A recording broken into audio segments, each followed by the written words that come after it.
আমার বন্ধু ইমন এক মুদির দোকানে গিয়ে মুদির দোকানদারকে বলল, ভাই 20টা টাকার বিষ দেন তো। তখন দোকানদার বলল, ভাই বিষ দিয়ে কি করবেন? তখন আমার বন্ধু ইমন বলল, আত্মহত্যা করব। দোকানদার বলল, কেন ভাই? তখন ইমন বলল, কিছু কিছু জিনিস আছে কাউকে বোঝানো যায় না। দোকানদার বলল, মানে? তখন ইমন বলল, আজ সকালে আমি গরুর দুধ দুহাচ্ছিলাম, হঠাৎ করে গরুটা বাম পা দিয়ে লাথি মারতে লাগলো। আমি বাধ্য হয়ে বাঁশের সাথে বাম পা বেঁধে রাখলাম। এরপর গরুটা ডান পা দিয়ে লাথি মারা শুরু করলো।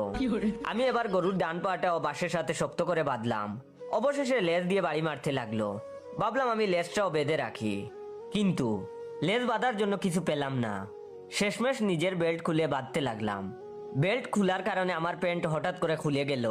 এমন সময় আমার বউ গোয়ালে এসে আমাকে ওই অবস্থায় দেখলো।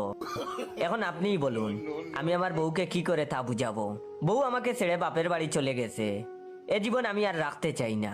তখন দোকানদার ইমনকে বলল, ভাই টাকা দেওয়া লাগবে না, ফ্রিতে বিষ নিয়ে যান। আর অবশ্যই আপনার বন্ধু ইমনকে মেনশন দিয়ে জিজ্ঞাসা করবেন কেন তার বউ তাকে ছেড়ে চলে গেছে।